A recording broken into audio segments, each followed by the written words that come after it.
नमस्कार बच्चों, आज के इस वीडियो में हम डिस्ट्रीब्यूशन फैक्टर वाइंडिंग फैक्टर से रिलेटेड न्यूमेरिकल की बात कर रहे हैं। यहाँ हम एक न्यूमेरिकल सॉल्व करेंगे जो कि आपके कॉम्पिटिटिव एग्जाम के साथ साथ यूनिवर्सिटी एग्जाम में भी इम्पोर्टेंट है। और साथ में हम यहाँ समझेंगे कि फंडामेंटल या फिर थर्ड या फिफ्थ हार्मोनिक का इम्पैक्ट वाइंडिंग फैक्टर यानी डिस्ट्रीब्यूशन फैक्टर और पिच फैक्टर पे कैसे होता है। तो आइए सबसे पहले क्वेश्चन को समझते हैं। क्वेश्चन आप देख पा रहे होंगे, जिससे क्वेश्चन हमारे सामने है एन 8 पोल 3 फेज, यानी नंबर ऑफ पोल कितने हैं बच्चों 8, फेजेस कितने हैं 3, 60 डिग्री, 60 डिग्री का स्प्रेडिंग है। तो यहाँ साथ में हम क्वेश्चन पढ़ के गिवन डेटा भी लिख लेते हैं बच्चों। तो यहाँ सबसे पहले हम न्यूमेरिकल में लिखेंगे कि कौन कौन सा डेटा हमें गिवन है। तो दैट आर गिवन डेटा, और गिवन डेटा में सबसे पहला है हमारे पास नंबर ऑफ स्लॉट्स यानी 8 पोल 3 फेज दिए, यानी पोल्स की वैल्यू कितनी दी है दैट इज 8, फेजेस कितने हैं बच्चों। तो हमारे पास सिस्टम जो है वो 3 फेज का सिस्टम है, याद रखिएगा। दूसरा, स्प्रेडिंग कितना है, तो 60 डिग्री का जो फेज स्प्रेड है वो कितने डिग्री का है, तो 60 डिग्री का फेज स्प्रेड है। साथ में डबल लेयर वाइंडिंग है, यानी वाइंडिंग का जो नेचर है डबल लेयर है। और साथ में लिखा हुआ है 72 कॉइल्स इन 72 स्लॉट्स, यानी वाइंडिंग का नेचर है double layer, that has double layer winding and 72 coils in 72 slots. पूछा क्या है, एक चीज और मेंशन है, the coil are short pitched by 2 slots. सबसे इंपॉर्टेंट पॉइंट है, कॉइल जो है कॉइल शॉर्ट पीस्ड है। फुल पिच की जगह पे कौन सा है बच्चों, शॉर्ट पीस्ड कॉइल है। और कितने स्लॉट से शॉर्ट पीसिंग है, तो 2 स्लॉट से शॉर्ट पिचिंग है। आगे हम इसका मैथमेटिकल एनालिसिस क्या होगा उसके बारे में डिस्कशन करेंगे। हमसे पूछ रहा है calculate the winding factor for the fundamental and third harmonic.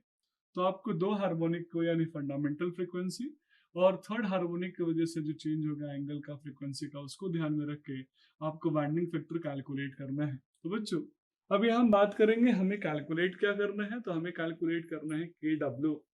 के डब्ल्यू का तो एग्जैक्ट कोई डायरेक्ट फॉर्मूला होता नहीं है। तो हमने जैसे पढ़ा है के डब्ल्यू प्रोडक्ट होता है के सी एंड के डी का। मैं इसको के सी बोलूँ या के पी बोलूँ, आप ध्यान रखिएगा दोनों का मतलब एक ही है। केसी है कॉइल स्पैन फैक्टर, केडी है डिस्ट्रीब्यूशन फैक्टर। तो मुझे इनडायरेक्टली कैलकुलेट करना है केसी और साथ में कैलकुलेट करना है केडी। तो आइए सबसे पहले इस गिवन टर्मिनोलॉजी का जो सिंबॉलिक वैल्यू है वो हम समझते हैं, और साथ में जो वर्ड्स में क्वेश्चन लिखा हुआ है इसको हम मैथमेटिकली कैसे मैनिपुलेट करेंगे इसके बारे में हम समझते हैं। तो सबसे पहले हम कैलकुलेट करेंगे बच्चों नंबर ऑफ स्लॉट्स पर पोल। ध्यान रखिएगा, नंबर ऑफ स्लॉट्स पर पोल, यानी मुझे कैलकुलेट करना है नंबर ऑफ स्लॉट्स पर पोल। अब आपको समझ में नहीं आएगा कि मैं ये क्यों कैलकुलेट कर रहा हूँ, पर अगर आप थोड़ा ब्रॉड माइंडेड होकर सोचेंगे कि कैसे हमने केडी और केसी को कैलकुलेट किया था, और केडी के डेरिवेशन के टाइम में आपको याद होगा कि वहाँ नंबर ऑफ स्लॉट्स पर पोल की जरूरत पड़ी थी, और इसीलिए हम यहाँ number of slots per pole calculate करेंगे। Number of slots per pole को हमने एन से रिप्रेजेंट किया है। तो नंबर ऑफ स्लॉट्स पर पोल में आप देखेंगे नंबर ऑफ स्लॉट्स कितने हैं, तो आपने देखा था 72 स्लॉट्स गिवन थे।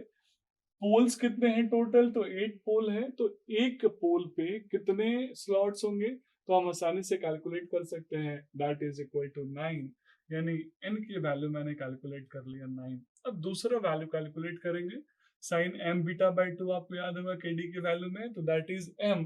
और m को हम बोलते हैं नंबर ऑफ स्लॉट्स पर पोल पर फेज, यानी पर पोल और साथ में पर फेज, जिसको हम रिप्रेजेंट करते हैं लेटर एम से। बच्चों यहाँ कैलकुलेट करने के लिए हमारे पास नंबर ऑफ स्लॉट्स पर पोल हमने ऑलरेडी कैलकुलेट कर लिया है। हम नंबर ऑफ फेजेस से भी डिवाइड करके डायरेक्ट कैलकुलेट कर सकते हैं। तो मैं डायरेक्ट चाहूँ तो लिख सकता हूँ N divided by number of phases, तो 3 फेज है तो 9/3 ऑटोमेटिक 3 हो जाएगा। एक और तरीका मैं आपको बताता हूँ, उस तरीके में हम ऐसा मेंशन कर सकते हैं एन यानी नंबर ऑफ स्लॉट्स पर पोल पर फेज। चूंकि यहाँ नंबर ऑफ फेजेस मेंशन तो किया ही है, साथ में उसने फेज स्प्रेडिंग में मेंशन किया है। तो मैं लिख सकता हूँ फेज स्प्रेड यानी फेज का फैलाव कितना है डिवाइडेड बाय टोटल एंगल कितना होता है 180 डिग्री होता है।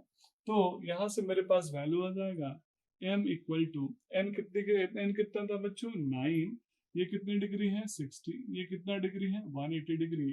तो ऐसे भी वैल्यू 3 ही आएगा, या फिर आप डायरेक्ट चाहते नंबर ऑफ स्लॉट्स पर पुल पर फेस, n/3 कर देते तो भी वैल्यू 9/3 ही आती। मैंने यहाँ मेंशन इसलिए किया ताकि आपको एक दूसरा एंगल भी समझ में आ जाए, आपको ये भी समझ में आ जाए हम कैसे कैलकुलेट कर सकते हैं। अब तीसरी क्वांटिटी की हम बात करने जा रहे हैं, दैट इज बीटा, जो मुझे केडी में कैलकुलेट करना हो। चलिए मैं आपके लिए यहाँ फार्मूला भी मेंशन कर देता हूँ ताकि आप समझ पाए।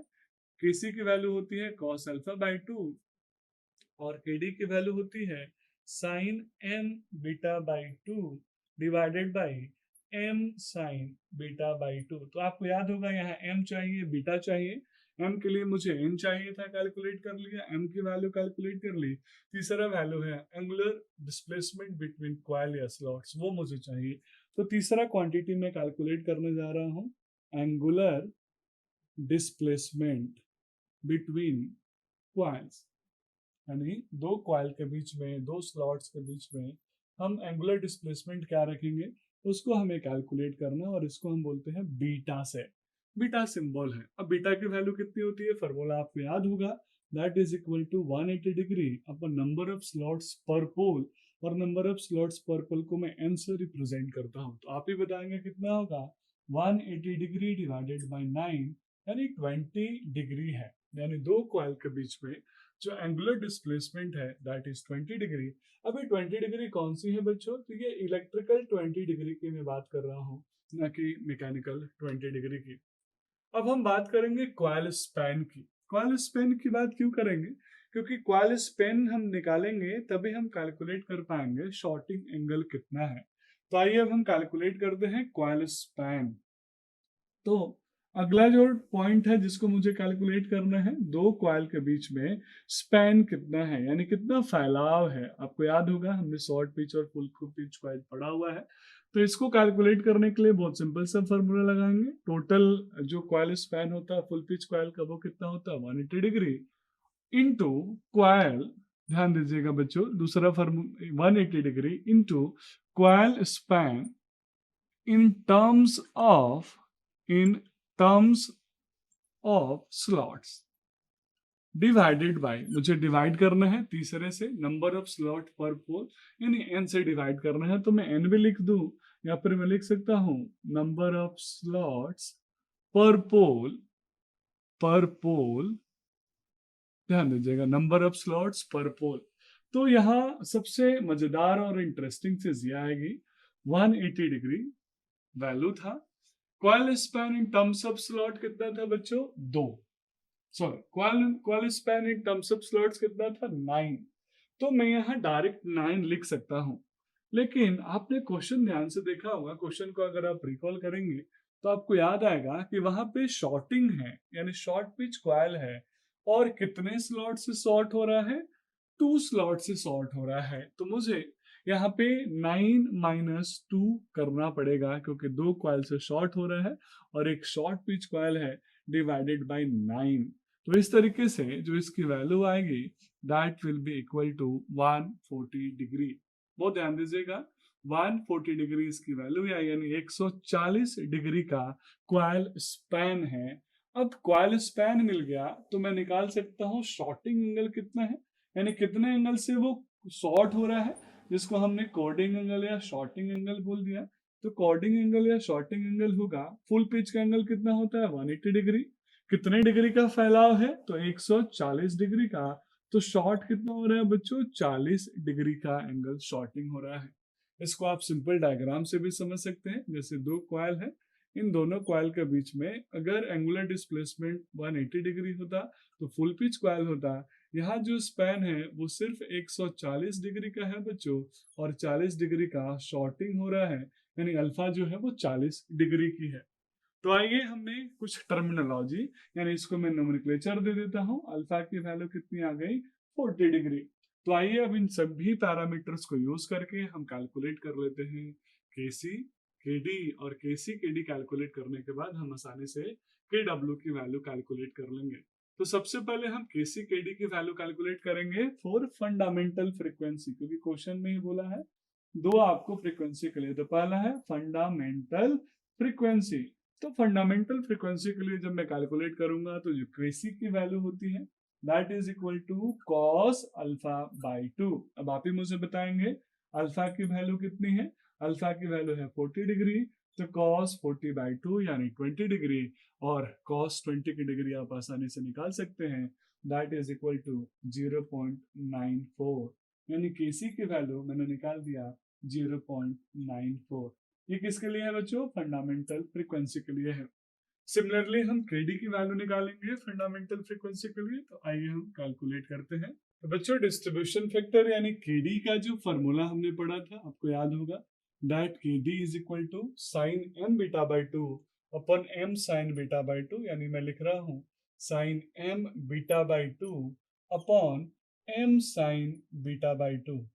बच्चों आपको याद होगा स्टार्टिंग में हमने कुछ टर्मिनोलॉजीज को आइडेंटिफाई किया था, डेरिवेशन किया था, इसके पीछे पर्पस यही था। तो ये फंडामेंटल फ्रीक्वेंसी का यानी फंडामेंटल मैं बोल सकता हूँ कंपोनेंट का केडी का वैल्यू है। अब आप फटाफट इसकी वैल्यूज मेंशन कर लीजिए। चलिए साइन, अब एम की वैल्यू हमने कितना कैलकुलेट किया है, दैट इज 3 इंटू बीटा की वैल्यू कितनी निकाली है 20 डिग्री डिवाइडेड बाई 2, ब्रैकेट में डाल देते हैं बच्चों। साथ में नीचे लिखेंगे एम की वैल्यू कितनी है 3, दैट इज साइन, और बीटा की वैल्यू कितनी है 20 डिग्री डिवाइडेड बाई 2। तो इस तरीके से बच्चों मैं केडी की वैल्यू निकाल सकता हूँ, आप आसानी से कैलकुलेटर यूज करके निकाल सकते हैं। यानी ये हो जाएगा 30 डिग्री और ये हो जाएगा 10 डिग्री, साइन 30 डिग्री की वैल्यू साइन 10 डिग्री की वैल्यू आप यहाँ पे पुट करेंगे और वैल्यू आपको मिल जाएगा दैट इज इक्वल टू 0.96। ये तो 0.95 0.96 का रेंज मैं आपको पहले भी बता चुका हूँ, ये फंडामेंटल के लिए था। अब हम बात करते हैं वाइंडिंग फैक्टर। तो वाइंडिंग फैक्टर की वैल्यू कितनी होती है, that is equal to KC into KD. KC का वैल्यू हमने निकाल दिया फंडामेंटल के लिए, केडी का वैल्यू निकाल दिया। केसी का वैल्यू था फंडामेंटल के लिए 0.94, केडी का वैल्यू है 0.96। इन दोनों को सॉल्व करूंगा तो फंडामेंटल फ्रीक्वेंसी के लिए याद रखिएगा, फंडामेंटल कंपोनेंट के लिए मैंने यहाँ पे एफ लिख दिया। दोनों की जो वैल्यू होगी ये लगभग में 0.9 आएगी, that is a constant unit less value होती है। तो ये फर्स्ट आंसर ये होगा। अब हम बात करते हैं बच्चों कौन से थर्ड हार्मोनिकल कंपोनेंट के लिए बोला उन्होंने, कि जब थर्ड हार्मोनिकल कंपोनेंट है यानी थर्ड हार्मोनिक्स आ रहा है हमारे सिग्नल में, उस कंडीशन में हार्मोनिक कंपोनेंट में के डब्ल्यू की वैल्यू कितनी होगी, कम होगी या ज्यादा होगी। तो थर्ड हार्मोनिक्स की वजह से जो के सी के डब्ल्यू की वैल्यू है वो मुझे निकालनी है। तो इसकी वैल्यू हो जाएगी वही के सी थर्ड हार्मोनिक के लिए और के डी थर्ड हार्मोनिक के लिए। आप चाहे तो प्रीफिक्स में भी लिख सकते हैं और फिर डायरेक्ट चाहे तो लिख सकते हैं। तो चलिए सबसे पहले मैंने कहा, अब मैं उल्टा कर देता हूँ। सबसे पहले मैं के डी की वैल्यू कैलकुलेट कर लेता हूँ, किसके लिए, थर्ड हार्मोनिक के लिए। तो क्या आएगा फॉर्मूला में चेंज, तो बच्चों थोड़ा सा फॉर्मूला में चेंज आता है। देखिए क्या आएगा फॉर्मूला में चेंज, साइन, अभी तक क्या आता था sine M beta by two, लेकिन हार्मोनिकल अगर ऑर्डर है तो फॉर्मूला में लिखेंगे sine R M beta by two, जहां पे आर किसको रिप्रेजेंट कर रहा है, ऑर्डर ऑफ हार्मोनिक, यानी फर्स्ट ऑर्डर के हार्मोनिक थी तो आर की वैल्यू यहाँ 1 लिख दिया था। थर्ड ऑर्डर के हार्मोनिक होगी तो आर की वैल्यू में कितना लिखूंगा बच्चों, 3 लिखूंगा, याद रखिएगा आगे आप इसको मेंशन करेंगे। डिवाइडेड बाय, नीचे क्या लिखते थे, M sine beta by two, तो एम तो एज इट इज है क्योंकि हार्मोनिक का इम्पैक्ट एंगुलर डिस्प्लेसमेंट पे हो रहा है, तो आर बीटा बाई टू, यहाँ पे आर क्या रिप्रेजेंट कर रहा है, नंबर ऑर्डर ऑफ हार्मोनिक, और ऑर्डर ऑफ हार्मोनिक कितना है यहाँ पे, थर्ड है, तो आर की वैल्यू हम कितना लेंगे 3। तो आइए बच्चों हम कैलकुलेट कर लेते हैं। तो हम यहाँ लिखेंगे के डी थ्री की वैल्यू आप बताएंगे, साइन आर कितना है 3, बाकी आपको देख ही लिया था M beta by two, M की वैल्यू कितनी थी 3, बीटा की वैल्यू कितनी थी 20 डिग्री डिवाइडेड बाई 2। तो इस तरीके से हम फॉर्मूला में सब्स्टिट्यूट कर लेंगे, एम की वैल्यू कितनी है 3, sine R beta by two, R कितना है बच्चों 3, बीटा की वैल्यू कितनी है 20 डिग्री डिवाइडेड बाई 2। तो फाइनल जो के डी थ्री का वैल्यू आ रहा है थर्ड हार्मोनिकल में, आप इस वैल्यू में 3 से बस मल्टीप्लाई किया, और वो 3 क्यों, क्योंकि हार्मोनिकल ऑर्डर है। तो आप देख पा रहे हैं वैल्यू बहुत रिड्यूस हो गई 0.666। अब 0.666 रिड्यूस होने से हुआ क्या बच्चों, जब इसको आप मल्टीप्लाई करेंगे आउटपुट इक्वेशन में, ईएमएफ इक्वेशन में, तो आप देखेंगे कि आपका आउटपुट जो ईएमएफ है वो भी रिड्यूस हो गया। यानी पहले जो 96% मिलता था, 90% मिलता था, थर्ड हार्मोनिक में वो ओनली 66 पॉइंट यानी 67% या 66% मिल रहा है। तो सिमिलरली बच्चों अब हम पिच फैक्टर भी कैलकुलेट कर लेते हैं। केपी थर्ड ऑर्डर के लिए तो मैंने केपी 3 लिख दिया। इसके फार्मूला में भी चेंज होगा, कॉस अल्फा बाई 2 होता था, लेकिन हार्मोनिक के लिए कॉस आर अल्फा बाई 2, जहां पे आर की वैल्यू कितनी है बच्चों 3 है, तो मैं डायरेक्ट लिख देता हूँ कॉस आर की वैल्यू थे 3, अल्फा कितना डिग्री का निकाला था बच्चों 40 डिग्री का शॉर्टिंग एंगल था, डिवाइडेड बाई 2। तो यहाँ से केपी या केसी 3 की वैल्यू हो जाएगी कॉस 3 इंटू 40 यानी 120 बाई 2, कॉस 60 डिग्री यानी 0.5। यहाँ पे आप देख पा रहे होंगे बच्चों, मैंने केपी केडी कैलकुलेट कर लिया। अब मुझे कैलकुलेट करना है वाइंडिंग फैक्टर, किसके लिए, थर्ड हार्मोनिक के लिए। तो के डब्ल्यू थ्री इक्वल टू के पी थ्री इंटू के डी थ्री, और के पी थ्री की वैल्यू कितनी है 0.5, के डी थ्री की वैल्यू कितनी है बच्चों 0.67 यानी 0.666, और दोनों को अगर जब आप मल्टीप्लाई करेंगे तो वाइंडिंग फैक्टर आ रहा है के डब्ल्यू थ्री की वैल्यू और रिड्यूस हो जाएगी, and that is equal to 0.333। अब आप देखिए, पहले मेरी जो मेरा आउटपुट वोल्टेज था वो चलिए 66% तक आने की उम्मीद थी, लेकिन वाइंडिंग फैक्टर से जब हमने मल्टीप्लाई किया तो वो 90% जो पहले मिल रही थी थर्ड हार्मोनिक में, ओनली मुझे 33% आउटपुट मिलेगा। तो इसीलिए हम चाहते हैं कि जब भी हम ईएमएफ इक्वेशन की बात करें, यानी जब भी हम सिंक्रोनस जनरेटर की डिजाइन करें, तो हम इस तरीके से डिजाइन करें, फुल पिच की जगह पे शॉर्ट पिच और कंसंट्रेटेड की जगह पे डिस्ट्रीब्यूटेड वाइंडिंग, साथ में हम हार्मोनिक्स को फिल्टर आउट करें, क्योंकि वो हार्मोनिक्स हमारे आउटपुट इक्वेशन को, हमारे ईएमएफ इक्वेशन को, आउटपुट पावर को कैसे रिड्यूस कर देते हैं। That's all about this video, thank you so much.